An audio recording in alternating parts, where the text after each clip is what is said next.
Hello everybody and welcome to the most average leveling guide you are ever going to see. So some of this is not going to be mind-blowing new information for you. This is just mainly for either new players or maybe people that just hit 50 for the first time. So first off, if you're doing the campaign and you have not completed the campaign, the best way to level is going to be just do the campaign. You're going to be locked behind all kinds of stuff anyway by not doing the campaign, so just slog your way through the campaign.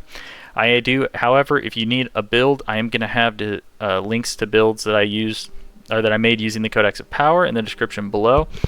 So that'll give you a build to work towards if you don't know how the Codex of Power works because you're on your first playthrough. I will also have a link to the description of the Codex of Power, but it's just a good way to get a kind of pseudo guaranteed build that you can work towards, so RNG isn't necessarily going to screw you entirely. However, there is still going to be some downsides if it's your first character, right, using the Codex of Power, but it's at least something, right? It's at least something that you can lean on. But that being said, when it comes to leveling in alt, the easiest first way to do it, I know it's going to be mind-blowing here. Some people are never going to hear it, but it's called boosting. I know. New hidden strats nobody's ever heard of, right? But pretty much how this works, if you're not aware, is you just have a higher level character carry through the first capstone dungeon so you can unlock world tier 3, then you have them carry through the second caps tier dungeon so you can unlock world tier 4, and then you just go do a couple nightmare dungeons and you'll be level 50 in like an hour. I know. So that's the fast, quick way if you have friends, but if you're like me and you don't have friends, then what you can do is first you want to make sure that you do not complete all of the dungeons for the Codex of Power. You want to leave 4 or 5 of them unlocked in the Fractured Peaks, so at level 1 you can get access to your occultist.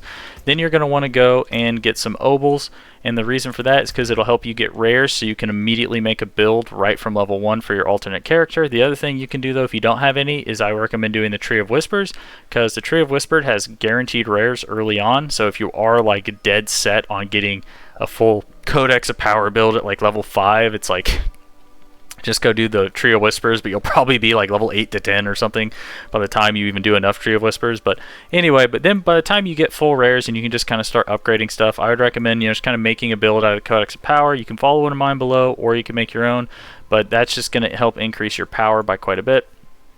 And there's a billion ways to do it depending on which class you're playing.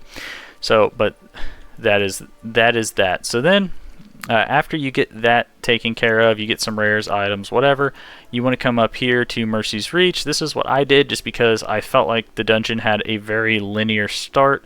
It was recommended to me by a friend, and I went in here and I just cleared out all the way to the boss. I went and I did the event. I went and looked for any event that happened, and then once I hit level 17, I came down here to Champion's Demise. Once I hit Champions, and the reason why I had to hit level 17 is because there is a minimum level for each area, so you got to make sure you hit that minimum level. So then I came down to Champion's Demise. I farmed Champion's Demise until I was like 35, I think.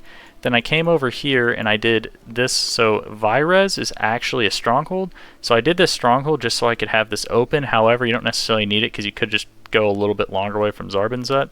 And then I started farming Blind Burrows. Now, a couple other things you can do is you don't have to do those dungeons, but the main way is just going to be do the most XP dense dungeons, which is going to be Champion's Demise, Blind Burrows, Runes of Eridu, whatever. You can also, if you have a decent build, somewhere up here you have the Runes of Akak Keep or something like that, and there's a place called Iron Hold there. You go to Iron Hold and you could do that. I don't know if it's been patched yet. Maybe it has, so it might be, but go run through that, and if you just see like really dense packs of elites, probably means it hasn't been patched. And if you do have a build strong enough to kill all of them, that would also be a pretty fast way to level as well, probably faster than even Blind Burrows and other stuff, because it's only like a 2.5 minute run if you have a build that's strong enough to take on like 4 stacked pack of elites at once. It's not really the way I did it, because I honestly kind of just went through dungeons.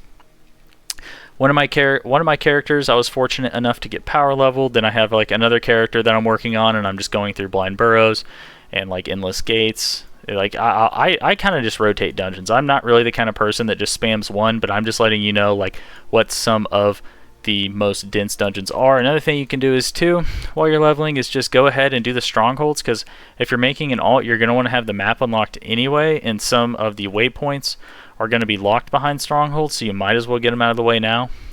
It's not like they're going to be super hard, but aside from that, that's really all there is to leveling. It's just kind of a matter of just do dungeons.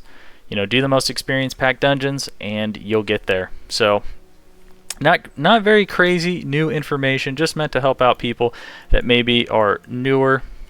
I'm not going to say this is the ultimate leveling guide because, I mean, my gosh, like, come on, who doesn't know that to just get boosted? You know? But anyways, thanks for watching, guys. Like, subscribe if you want to see more, and I'll see you next time.